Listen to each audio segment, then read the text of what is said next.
would you care to look at it and tell me if you see anything interesting in it, and tell me if you think you'd like to be this person's buddy? I would say absolutely not.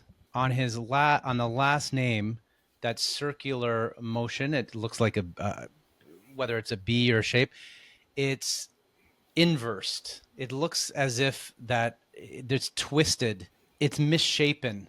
Mm-hmm. And that level of misshapenness, that the it's going backward, it's almost twisted and abnormal as a Mm-hmm. starting point. And that last letter is usually connected to the last name. Something from the past has made this person very uneasy in the world because of their undealt with or unresolved past connected to their family. That's good. I'll give you a hint of what I see because I study a lot of very dangerous handwriting. So I saw this on a documentary I was watching and I clicked on it immediately because there's something in there that is the number one most dangerous trait that if you ever see it, like a lot of handwriting, well, I saw it, but the person's sarcastic, or this is one trait that if you ever see it, you run away. You don't go near it. What's it look like? It looks like a pitchfork It looks on like the a D. pitchfork. It's a D. What? Yeah, on the D, it looks Okay. like a fork. It looks Yeah. like a pitchfork. It looks like this. Yeah, like you say, a devil's fork, a Yeah. circle with a line. And that actually, this last name is Bundy. If you take the D out of context, and you can do it on the first name, there's another letter, there will be a pitchfork in it. It looks just like a pitchfork. And that is called a devil's fork. And it is the number one most dangerous trait that if you ever see it, you don't ever question, you don't ever give it a second thing, you run away. Now, this is Ted Bundy, who is probably one of the most prolific serial killers. Horrible, horrible guy who looked like a nice little law student. Everybody says he's handsome. I never thought he's handsome, but when you see that devil's fork, you have there's not even a question. Do you want to hear a story about it? I'll tell you a story. A lot of times people send me handwriting of people, maybe they're dating them and they want me to analyze the person or they want to analyze themselves. A woman sent me a handwriting of this man she was dating, and she didn't give me much information other than should I continue dating this guy? And I saw that devil's fork in his handwriting, and I told her, I don't care if you have to move, I don't care whatever, don't ever go out with this guy again. And he had the devil's fork in his handwriting. And she told me she happened to have been a psychologist and that she was going to a psychiatrist. And the psychiatrist said to her, if you continue dating this man, I will not treat you anymore because I believe he will kill you. And she said she needed a second opinion. I didn't know that. And she sent his handwriting to me. And I told her basically the same thing. And she said, with my opinion, she broke up with him. And he's now dating another woman. And she hears he's very going to beat her, this other woman. And she thought I saved her life. And I'm like, okay. So, you just don't know, but that's why I say you look at that handwriting. I'll tell you another story about Ted Bundy. I gave a lecture and there was a woman in my lecture. And this was on it was more of a law enforcement class.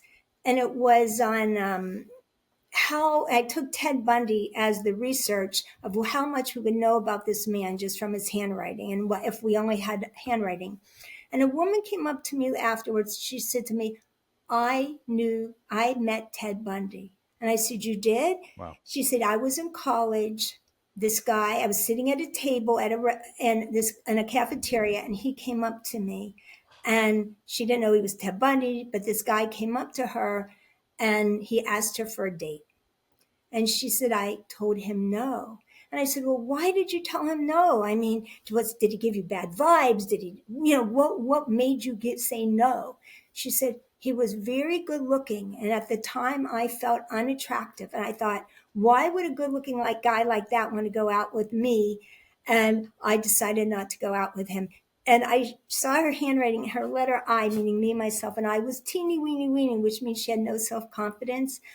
And I said, well, for once, your low self-image saved your life. And Yeah, she didn't find out that that was Ted Bundy until she saw his picture, and she knew that was the man who asked her out for a date. that is surreal. Mm-hmm. Oh my goodness. It's there for a reason at that moment. So if you're out there, study this devil's fork. And if you ever see it, just run, run, run. And to sum it up, what are the traits associated with the devil's fork? A devil's fork means somebody believes the devil's inside of them. You symbolically put things in your handwriting, not knowing. Frankly, Putin has a devil's fork. I'll show you that another time.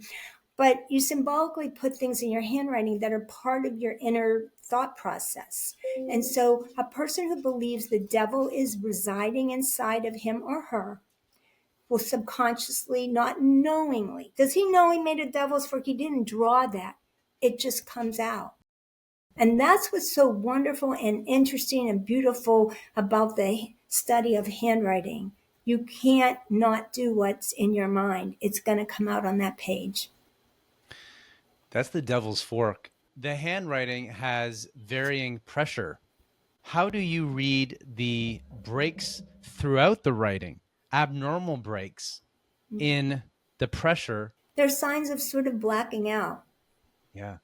One time, if anyone's interested, we could go pretty deep into one of these people and really show you how, if you were a law enforcement profiler, how but this is, what I've done for many years. How, if we only had his handwriting, we didn't know anything else, but we got his sample, how we would know where to look for the person, what kind of personality they have, what their whole background is, how we would set a profile based on their handwriting. So if people out there, if you're interested in that, if you're taking forensic classes and you want to know more, just let us know.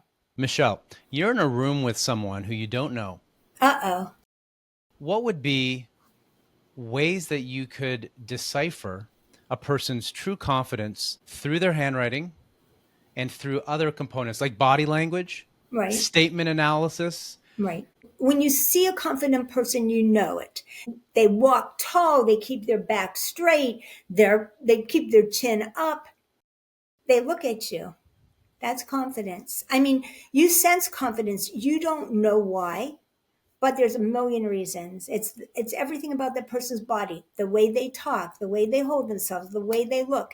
And that is picked up probably within 5 seconds. There's a fine line between confidence and supercilious pride or arrogance. What would be the line for you between someone who is genuinely confident in themselves, which is a positive trait, that's Right. self-belief, the way that they're comfortable in their own skin, and someone who's tipped over into arrogance or who's masking an insecurity in the way that they show up? Okay. A confident person asks questions about you. An arrogant person only talks about themselves. That's the difference, right?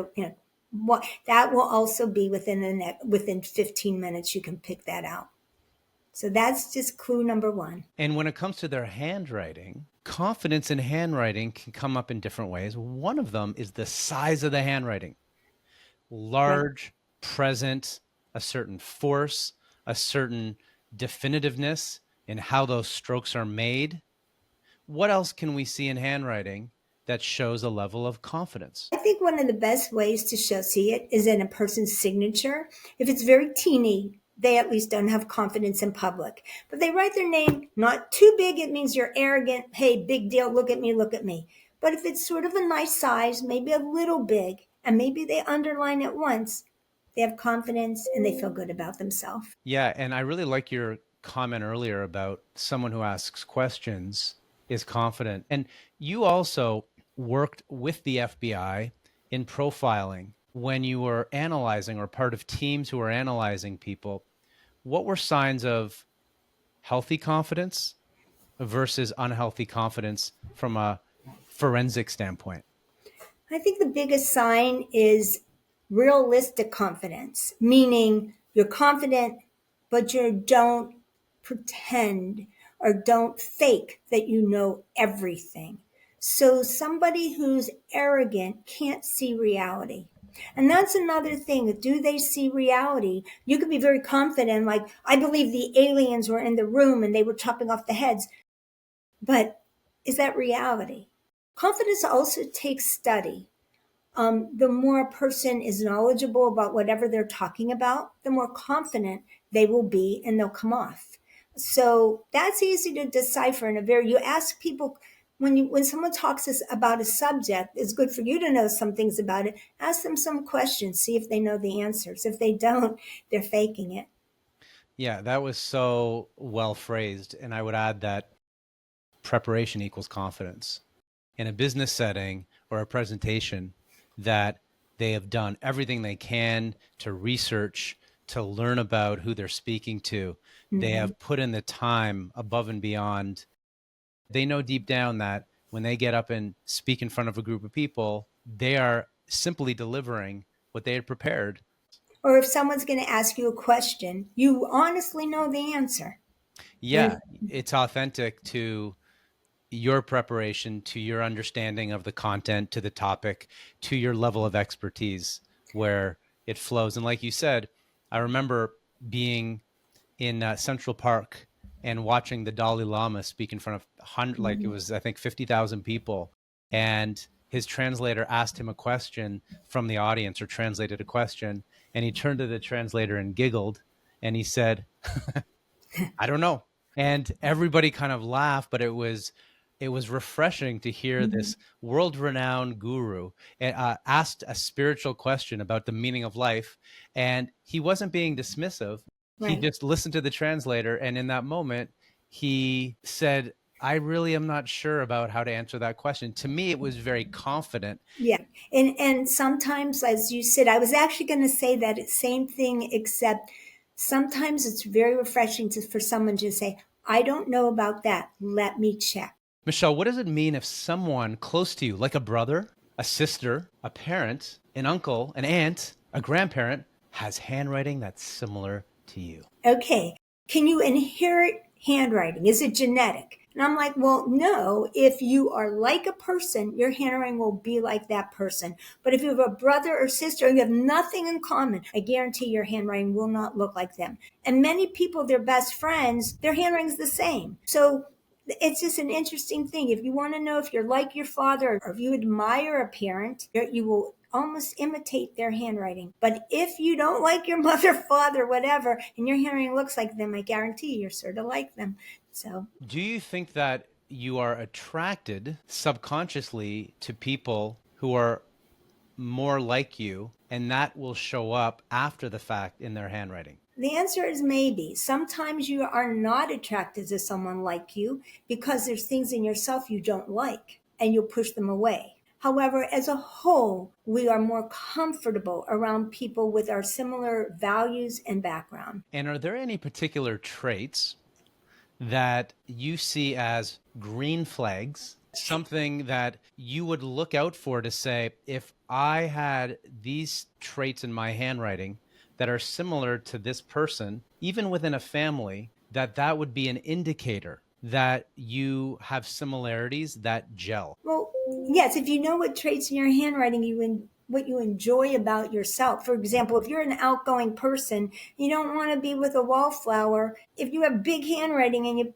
pick someone with teeny, teeny handwriting, don't expect them to be on stage with you. Or if you're very physical and you pick someone's handwriting who's very cerebral, I mean, maybe you get along because you balance each other, but they're not going to be the person to go skiing with you. So it depends on your own handwriting. If you have traits in it, just like traits in your personality that you like, find that person like you did. Yes, I did. That's a great point. And I guess it also goes with red flags, where if you are the kind of person who is sensitive, I'm sensitive, and I've managed that. It can be a blessing and a curse. And it actually shows up in my handwriting in the loops, in the Okay. T's and the D. Although now I've noticed those have not declined, but they've become less prevalent as I've gotten older, probably Okay. because I've learned to manage it. If someone is very sarcastic, which is a point at the end of the T bar, the lowercase t, They that bar. cross the T's and They, it ends with a point. it ends with a point, or even really irritable or rude, which you can sometimes see in the I dot, right? That's a slashed I dot. Yeah, they slash their eye dots, and it looks a little like a A knife little with bit. the tongue, I call it. Yeah. And I find that some of those traits, extreme sarcasm, I find I distance myself from them because that taps into my sensitivity of thinking, I would never treat someone like that. I would never Right. be rude like that. Mm. What would you say are some of the universal red flags you've seen in someone's handwriting to look out for? Okay, for this, you got to read my book, Sex, Lies, and Handwriting, Yeah. because I have a lot of traits that are actually the kind of traits that I don't care who you are, you don't want to be near that person. We always want to be with somebody, we don't want to be with someone who lies. When someone has handwriting and it's barely readable and things are slashed inside, you sometimes are dealing with a person who doesn't tell the truth. We want to be with a person, I don't care who you are, that makes their letters, you don't have, it doesn't have to be that clean as handwriting, but you don't want to misunderstand their handwriting, or you're going to be dealing with somebody who's always giving you that gaslighting thing. We don't want them to have things like felon clause, which means your Y's curl over, or which we're going to talk about later today. You don't want something called a devil's fork in your handwriting. So there are definite things. Some things I might like in a person. The girl next to me would go, ugh, I hate him. I might go, he's great. So we are not all the same, thank goodness. But there are certain things, I don't care who you are, that if you see it in somebody's handwriting, I say, lace up your shoes and start running. I've heard sometimes people say, oh, come on. Are you telling me that you would break up with someone or you would distance yourself from someone because you saw a trait in the handwriting? Is that your number one indicator? I would say if you're smart, you would. We can get fooled. People lie, but handwriting doesn't. You have to really look at the handwriting, or have someone like us look at the handwriting. And if that person, do it before you get involved. Because once you're involved, you make excuses. Oh, maybe that doesn't mean this. You look at it right away. The handwriting has never been wrong. I've met many, many, many people in my life for all different, work, for relationships, whatever. And when I meet them and their handwriting says something's in them, and even if they seem very different, I guarantee you the handwriting always, always, always, always tells the story of that person. The handwriting does not lie. Does not lie. Your handwriting is your personality on paper. It's your personality, it's how you act, think, and feel. It's right there. And anytime you make excuses, if it's in that handwriting, it's in the person. How do you stave off dementia by writing with the non-dominant hand? Okay, so if you want to keep your brain healthy and active, you want to use both sides of your brain. So an easy way to do that is to take the pen in an opposite hand that you normally use, your non-dominant hand, and write. Then you are using more parts of your brain. So even if you're doing a crossword puzzle and somehow you go, oh, I can't think of that answer. What's that answer? Take the pen, put it in the other hand, relax, and you will come up with the answer. But I have to give you, if someone asks you, like, who was the king of Siam in 1902, and you don't know the answer, just by changing the pen, you won't get it. But if you know the answer, it will help. And if you do that every day, you're practicing both sides of your brain. And so it's a wonderful, easy thing to do to keep your brain healthy. And that's such a helpful and tactile activity that someone can do when it comes to handwriting. And there's been research by the University of Calgary in Canada and others that says that handwriting boosts memory acquisition, memory recall, and helps with our fluency of thought, or how we connect our ideas. Yes. It also helps your language skills. So it will help by writing on paper rather than just on a computer. It will help your memory and your writing and your verbal skills. Should we pick a partner with similar handwriting or not? Well, if you pick a partner with similar handwriting to you, you'll have more in common, which means, okay, they'll finish your sentences, you'll get along, but maybe sometimes you're too much alike. If you pick a person who has very different handwriting than you, it's going to be a little harder sometimes to communicate, but They may know the parts you don't know. You might be good at art, but they're good at making money. So sometimes you want somebody just like you or very similar. You will have an easier time with someone whose handwriting's similar, but you may complete the circle with someone whose handwriting is opposite. My wife, Karen, and I have similar handwriting. Okay. When we were dating a few months in, she wrote me a birthday card. And the next time I saw her, she looked a little sullen. I said, "What's wrong?" And she said, "I just realized I wrote you a birthday card." And I said it was beautiful. It moved me. This spoke to my heart. Why would you be upset that you wrote me a birthday card? And she looked at me like I was completely clueless. And she said, "Why I write a birthday card to a guy I really liked who's a handwriting analyst?" I said, "I wasn't judging you. What I did see is that our handwriting was quite similar." I have to say, as a whole, couples that I've done their handwriting who have similar handwriting get along better. And that's Reading People, where we profile the most interesting people in the news, In the news, sometimes out of the news. yet still fascinating, where we can learn about them and we can learn about ourselves through their handwriting, through their body language, through their statement analysis, so that we can be better by looking at what to do and what not to do. Right. So if you enjoy this content and want us to do more, please, please, please press that subscribe button. Press the button. And if you have comments, comment on it. And give us a review if you Oh, like good what you saw. review. Yes, please. Thank you. So it's Jamie Cohen, and Michelle Dressbold. this is Reading People.